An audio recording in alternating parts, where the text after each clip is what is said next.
Oke, jadi kami ingin sampaikan bahwasanya pasangan Edi Rahmayadi dan Hasan Basri Sagala sebagai calon gubernur dan wakil gubernur Provinsi Sumatera Utara tadi malam pukul 23.59 17 detik telah resmi mendaftarkan di Mahkamah Konstitusi mengenai PHPU Pilkada Sumatera Utara.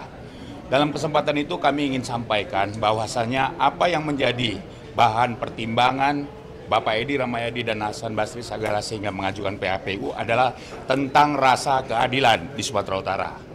Di PHPU itu kami ingin sampaikan beberapa hal sangat penting.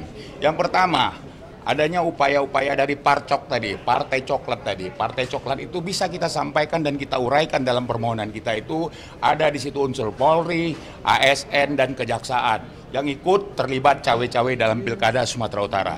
Dan ini sangat menyakitkan hati masyarakat Sumatera Utara.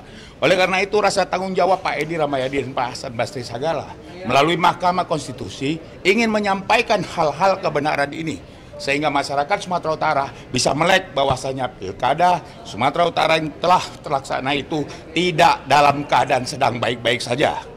Sehingga prinsip jurdil yang tadinya menjadi ajas demokrasi dan harapan masyarakat Sumatera Utara terkangkangi, bahkan terlindas oleh pihak-pihak yang hanya ingin mementingkan kekuasaannya saja. Jadi oleh karena itu, PHPU ini juga nanti akan kita uraikan tentang bagaimana sebenarnya musibah banjir di Kabupaten Langkat, Kota Madia Binjai, Kota Madia Medan, dan Kabupaten Deli Serdang. Sehingga proses 27 November 2024 tentang pilkada itu sendiri sebenarnya sedang tidak baik-baik saja di Sumatera Utara. Saya juga heran bagaimana nafsu seorang pemimpin itu mengabaikan hak-hak tentang bagaimana sisi-sisi kemanusiaannya dihilangkan. Kita juga sudah sampaikan pada tanggal 27 November 2024 pukul 10.30 ke KPU Sumatera Utara tentang keberlanjutan Pilkada Sumatera Utara. Apakah dilanjut atau tidak dengan situasi yang begitu sangat tidak baik di Sumatera Utara, khususnya di 4 kabupaten kota yang tadi saya sampaikan. Sehingga Pak Edi Rahmayadi, Pak Hasan Basri Sagala ingin menyampaikan kepada masyarakat Sumatera Utara. Masyarakat Sumatera Utara, inilah sebenarnya cermin dari demokrasi yang diharapkan harus berjalan secara baik, ternyata terabaikan sehingga sisi kemanusiaannya saja pun ditinggalkan. Bagaimana bisa pemilih di Sumatera Utara berpartisipasi aktif sementara dia harus memikirkan keselamatannya, keselamatan keluarganya. Banjir itu bukan banjir main-main. Di Kota Madia Medan dari 21 kecamatan, 11 kecamatan terdampak banjir dan itu berlangsung sampai hari Minggu tanggal 1 Desember 2024. Jadi saya ingin sampaikan di PHPU ini sebagai pemohon kuasa hukum daripada Bapak Edi Rahmayadi dan Pak Hasan Basri Sagala bahwasanya harapan terbesar masyarakat Sumatera Utara adalah kepada Mahkamah Konstitusi. Kami tidak bicara menang dan kalah, tapi kami ingin Mahkamah Konstitusi sebagai the guardian of constitution bisa mengeluarkan satu putusan yang bisa menyejukkan masyarakat Sumatera Utara secara keseluruhan. Ingat, pilkada ini seharusnya sebagai momen untuk mencari pemimpin yang betul-betul berintegritas, betul-betul bisa menyelamatkan Sumatera Utara dan bisa benar-benar menjadi sandaran bagi masyarakat Sumatera Utara. Bukan hanya untuk mencari kekuasaan. Kalau kekuasaan saya pikir Pak Edi Rahmayadi cukup dari proses-proses itu semua. Sayangnya memang pilkada Sumatera Utara itu bukanlah pilkada yang biasa-biasa karena keterlibatan paslon itu dari menantu mantan Presiden Republik Indonesia Bapak Joko Widodo. Kalau tadi tidak menantu Bapak Joko Widodo, saya pikir tidak seperti ini pilkada Sumatera Utara. Saya pikir ini catatan penting dari kami tim kuasa hukum sebagai pemohon di Mahkamah Konstitusi. Harapan kami masyarakat Sumatera Utara bersabar karena kita masih percaya Tuhan tidak pernah tidur dan Tuhan akan menunjukkan kekuatannya melalui Hakim Majelis Mahkamah Konstitusi dalam putusannya nanti. Bersabarlah, pemimpin Sumatera Utara pastilah pemimpin yang berakhlak, pemimpin yang punya keberanian menegakkan kebenaran, bukan pemimpin yang lahir dari karbitan. Mungkin itu yang terbaik.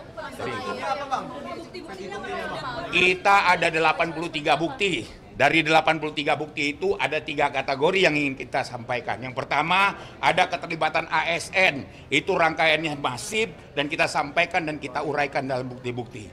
Dari proses itu kita juga sudah menegur Bawaslu dan KPU tentang adanya pemilih yang double. Saudara-saudara saya ingin sampaikan, ada di satu kabupaten Langkat, ada di satu kelurahan namanya Kuala, kami mempunyai kekuatan yang besar tetapi di TPS-nya kami zero. Tidak ada pemilih, bahkan kami punya saksi di situ. Ini kan aneh sekali. Aneh sekali. Justru Pak Edi Rahmayadi itu orang langkat. Orang langkat nggak mungkin. Setidak-tidaknya TPS itu tidak kosong. Lalu saya ingin juga ilustrasikan bagaimana seorang pasangan 01 yang tidak pernah dikenal di daerah Humbang Hasudutan dalam kampung sana, tidak pernah mengunjunginya, bahkan tidak pernah tahu desanya, bisa menang 100% di dalam TPS. Ini kan pertanyaan yang sebenarnya harus dijawab. Apakah ini lelucon? Kan tidak, pilkada ini kan adalah pilkada yang mengajaskan demokrasi. Bagaimana mungkin seorang pasangan 01 yang hanya wali kota Medan yang tidak punya prestasi bisa mengalahkan incumbent di posisi Humbang Hasudutan? Dia tidak pernah ke sana. Dia tidak pernah di kampung-kampung terdalam Humbang Hasudutan. Tapi punya nilai atau di TPS itu menjadi 100%. Anehnya, ya, pemilih 600 itu bisa memilih 587 orang. Kan aneh ini, sementara desa itu di Humbang Hasudutan satu TPS itu antara satu rumah dengan rumah lainnya itu bisa berjarak 100 sampai 200 meter. Ini nggak masuk akal. Oleh karena itu kita akan uraikan, kita jabarkan di PHPU kita. Harapan terbesar itu tadi kita katakan. Apapun menjadi keputusan Mahkamah Konstitusi ini, kami ingatkan, seorang Edi Rahmayadi adalah seorang patriot. Dia adalah mantan TNI yang cinta akan Republik ini. Apapun hasilnya, kami akan ikutin, karena ini adalah benteng terakhir kita mencari keadilan untuk masyarakat Sumatera Utara. Dan ini sudah kita lakukan. Kita sudah banyak lapor ke Bawaslu, tapi kan kawan-kawan semua tahu, proses Bawaslu ini kan seperti macan ompong. Bagaimana seorang Bawaslu di satu TPS di kota Medan loh, ya, ada orang yang mencoblos lebih dari satu kertas suara, dia ada di situ, KPPS ada di situ, semua seperti berjalan biasa-biasa saja.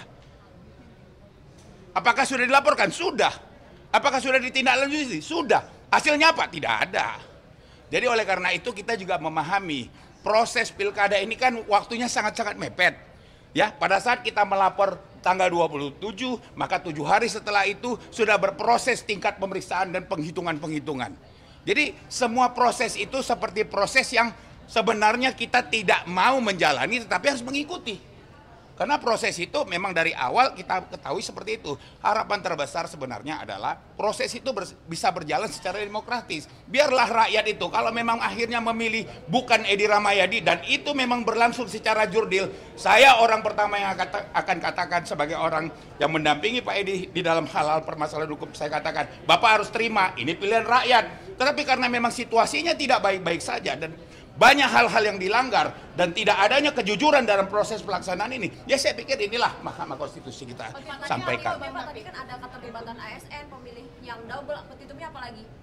Kita petitumnya yang pertama, secara jujur kita katakan, tolong Mahkamah Konstitusi diskualifikasi itu pasangan 01. Yang pertama. Yang kedua, kita minta PSU di seluruh provinsi, seluruh kabupaten kota Provinsi Sumatera Utara. Kalau tidak, maka izinkan kami memohon kepada Mahkamah Konstitusi untuk 4 kabupaten yang terimbas banjir untuk dilaksanakan PSU. Dan kalau itu PSU, kami yakin masyarakat Sumatera Utara pasti akan memilih Edi Rahmayadi dan Hasan Basri Sagala. Dan insya Allah Gubernur Sumatera Utara periode 2025-2030 akan Edi Rahmayadi dan Hasan Basri Sagala. Dan itu amanah masyarakat. Ya? Semalam udah daftar, terus ya. Hari ini kita verifikasi semua kelengkapan dan tadi sudah lengkap semua, dan kita tidak menggunakan 3 hari untuk perbaikan karena kita mempersiapkan ini jauh-jauh hari. Begitu parcok itu masuk, kita sudah tahu kita harus mempersiapkan ini secara sistematis. Artinya alat buktinya ada yang parcok itu juga ada di daerah Tapanuli Selatan. Di situ ada keterlibatan oknum Polri, bahkan dia kasat intel di salah satu Polres, dan itu masuk dalam bukti kita. Ya, saya pikir clear ya. Nama lengkap Pak sama jabatan Pak? Nama saya Yance Aswin, saya Ketua Tim Hukum Edi Hasan. Dan ini semua, tim hukum Edi Hasan itu dari awal benteng Pak Edi Hasan itu belum mendapat partai, itu berjumlah 480 orang advokat se-Sumatera Utara secara prodeo. Kenapa? Kecintaan untuk menegakkan kebenaran. Baik, terima kasih.